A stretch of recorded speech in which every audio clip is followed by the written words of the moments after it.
Dirjen Sungai dan Pantai PUPR Pusat saat kunjungi Pasar Bersehati, para awak media menanyakan terkait bendungan yang ada di Desa Kuil Minahasa Utara. Bob Arthur Lombogia, Direktur Sungai dan Pantai PUPR menyampaikan terkait bendungan Kuil setelah diresmikan. Jika bendungan yang ada di Kuil belum selesai, maka banjir di kota Manado akan lebih besar dari kemarin. Bayangkan saja tumpukan air berjumlah 2,3 juta kubik air yang tertumpuk, turun di kota Manado. Bisa dipastikan banjir di kota Manado pasti lebih besar dari kemarin. Seperti apa penjelasannya berikut wawancaranya. Pak, yang satu soal ini, soal kemarin kan banjir, terus banyak masyarakat menyatakan dibangunnya jembatan Kuil ternyata tidak berdampak apa buat kota Manado. Bendungan ya, bendungan Kuil. Katanya tidak berdampak apa-apa karena banjir di Manado. Menurut Bapak gimana itu, Pak? Jadi sebetulnya justru karena ada bendungan Kuil, Manado aman dari banjir seperti 2014. Ya. Karena banjir yang terjadi di Sungai Bailang dan Sungai Mahau itu catchment-nya berbeda dengan bendungan Kuil. Jadi bendungan Kuil dibangun di Sungai Tondano. Jadi yang bendungan Kuil amankan adalah sepanjang daerah Sungai Tondano.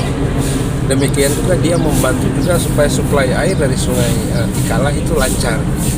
Nah, kita lihat bersama pada saat terjadi banjir yang curah hujannya yang terjadi sekarang 300 mm per hari. Tahun 2014, tanggal 15 Januari, itu curah hujan waktu itu paling tinggi itu adalah 156 katakanlah. Ya antara 140 sampai 200, tapi kalau 200 sudah di daerah Minahasa. Tapi yang di sini ada sekitar 150-an.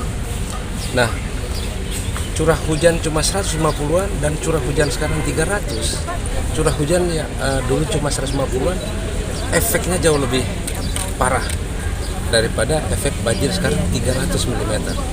Kenapa itu terjadi? Karena Sungai Tondano, air yang di Sungai Tondano sudah direduksi oleh bendungan Kuil.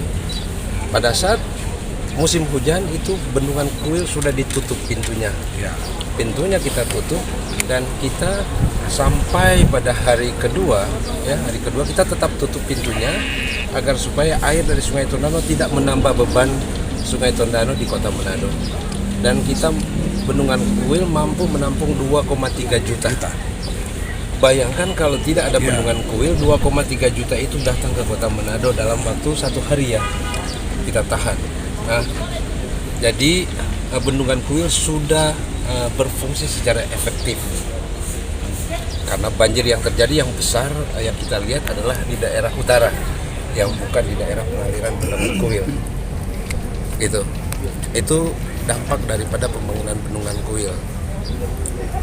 Jadi kalau tidak ada itu 2 juta sekian 2.300.000 kubik tidak tertahan di bendungan Kuil. Kalau dia ke Manado 2.300.000 kubik.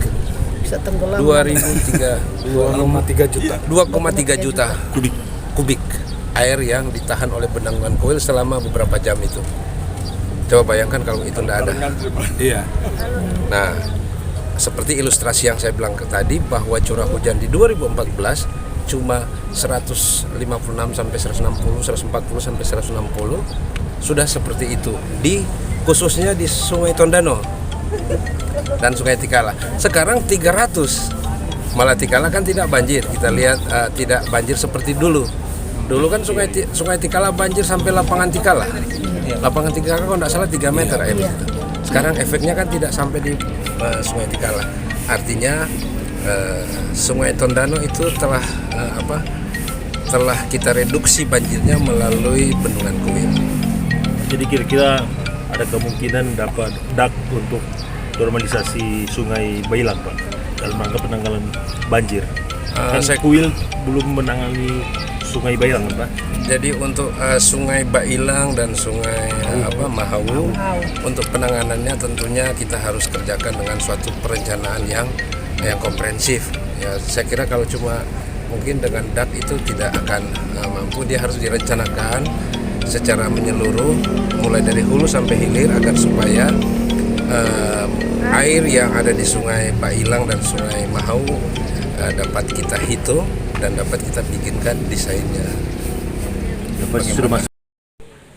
Chandra Mata Sulut Headline News melaporkan dari Sulawesi Utara.